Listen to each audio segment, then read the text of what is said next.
मैं इस संपूर्ण सृष्टि में किसी का नहीं हूं और ना कोई मेरा है।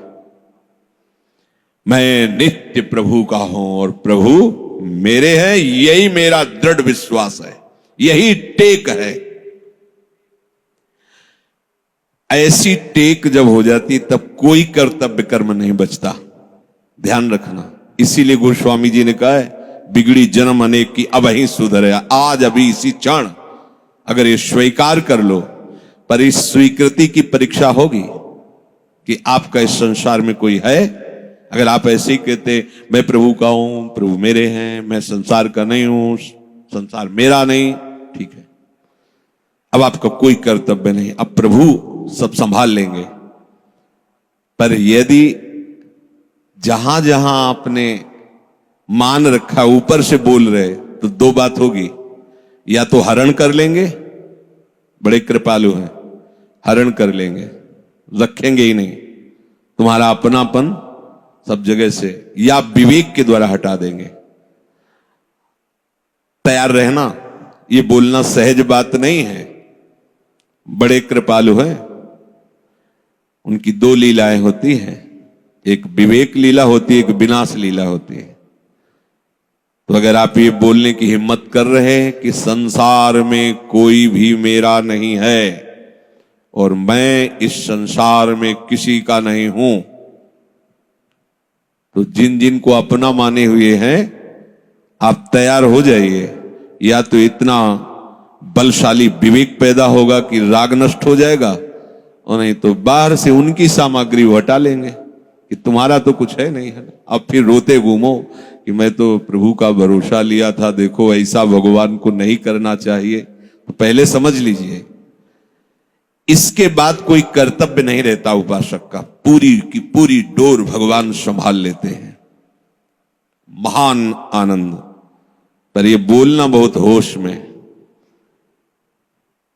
प्रभु के धाम में हो, मेरा कोई नहीं है आपके सिवा, तो जो जो आपने अपना मान रखा वो सब वो घसीट लेंगे, क्योंकि वो कर तुम अकर तुम मन था कर तुम सर्व समर्थ है। दो प्रकार से, या अंदर से विवेक से वैराग्य प्रकट करके, या बाहर से राग ही हटा लेंगे, वो जगह नहीं रखेंगे जिसे आप अपना कह रहे हो। तैयार रहना। और यदि वास्तविक हृदय से ऐसी बात आ जाए तो उसी समय वो महात्मा हो गया। उसी समय करो सद्य, सद्य माने तत्काल, क्षिप्रम भवति धर्मात्मा, उसी समय बहुत जल्दी वो महात्मा बन जाता है। कितना सुंदर सिद्धांत है। अब अपने लिए कोई कार्य नहीं रह गया है। अपने लिए कितना कार्य था कि संसार में कोई हमारा न रह जाए। लोग रोते हैं इस बात का कि हमें संसार में कोई प्यार नहीं करता, कोई अपना नहीं। तो यही तो सिद्धि है। आओ इधर, हमारे मार्ग में ये लाभ है कि कोई हमें प्यार न करे। भर्तृहरि जी ने भगवान शंकर जब प्रसन्न हुए, प्रकट हुए, तो वरदान मांगा कि कभी कोई सम्मान से मुझे एक टुकड़ा भी न दे, क्योंकि ये सम्मान, ये प्यार प्रभु से विमुख कर देता है। देखो हम जी तुम्हारे बिना जी नहीं सकते, तुम चले गए तो मेरा क्या होगा। अब वो उसकी बात में ही समझो तुम्हें कितना प्यार कर रहा है। वो क्या कह रहा है, तुम चले गए तो मेरा क्या होगा। ये प्यार है। क्या सोच रहा है वो, मेरा क्या होगा। बस पकड़ लो, कोई तुम्हारा नहीं। कोई तुम्हें जो बहुत प्यार करता हो उसकी बात सुनना, उसमें आप अगर विवेक जागृत है तो उसमें गंध मिलेगी केवल स्वार्थ की, केवल स्वार्थ की। कहीं किसी कोने में तुम्हें प्यार नहीं मिलेगा। पूरी प्यार की जो स्वांग भरी वृत्ति है उसमें केवल स्वार्थ नृत्य कर रहा होगा, केवल वासना नृत्य कर रही होगी, केवल कामना का तांडव होगा। बस विवेक से देखना, अगर विवेक नहीं तो सब फंसे हुए तो उसी में है। रहो न कबहू कतहू कछु, मेरो अपनो काम। यह है जीवन मुक्तता, किसी साधन से नहीं, केवल प्रभु। इसीलिए बार बार चर्चा में कहते हैं, आश्रय से बढ़कर कोई बात नहीं है। मेरे प्रभु, मेरा कोई नहीं।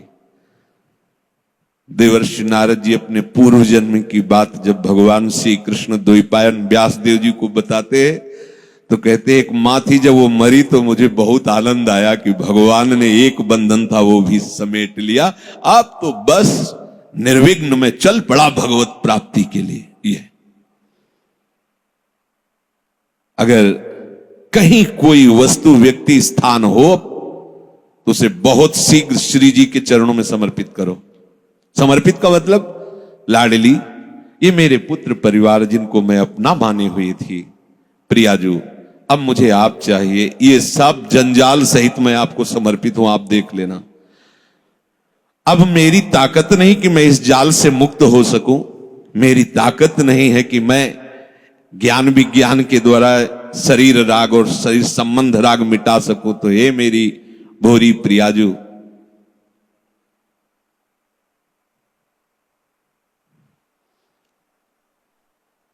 मैं जैसा भी हूं बस आपका हूं, आप समान।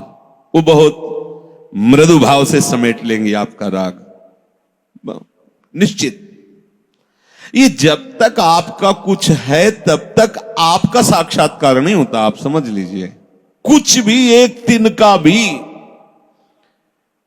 पूरे ब्रह्मांड में एक भी यदि कोई शत्रु है तो भगवत प्राप्ति नहीं होगी, और एक भी यदि मित्र है तो भगवत प्राप्ति नहीं होगी। राग रहित प्रीति, स्वार्थ रहित संभाव, अद्वेष्टा सर्वभूतानाम मैत्रः, सबके प्रति मित्र भाव, लेकिन ममता रहित। समझना यहां मित्र भाव का तात्पर्य सबके प्रति करुणा का भाव, लेकिन अहंकार रहित। मैत्रः करुणे तो निर्ममो निरहंकारा, सब में भगवत भाव, न कोई मित्र है न कोई शत्रु है। तभी आप अहंकार और ममता रहित होकर व्यवहार करें। प्रभु सेवा में ही सने तन मन बुद्धि तमाम, मेरी जितनी इंद्रिया मन बुद्धि है अब केवल प्रभु सेवा हेतु वो उठती है, चेष्टा होती। सेवाऊ में जो कछु बने वामे नहीं कछु मोर, ये जो उपासना बन रही है इसमें मैं कहीं नहीं हूं। प्रभु मनमानी करन को रहे हलावत डोर, जैसे कठपुतली को नचाने वाला नचाता है वैसे ही वो नाचती। ऐसे मेरे आराध्य देव सेवा उपासना साधना जो बन रही वो जैसा चाहते हैं वैसा। कहीं अहंकार की गंध आ रही है क्या? देखिए स्थिति कैसी होती है। जो प्रभु में अपना सर्वस्व समर्पण करके प्रभु को अपना सर्वस्व मान लेते हैं, उनकी कैसी स्थिति होती है।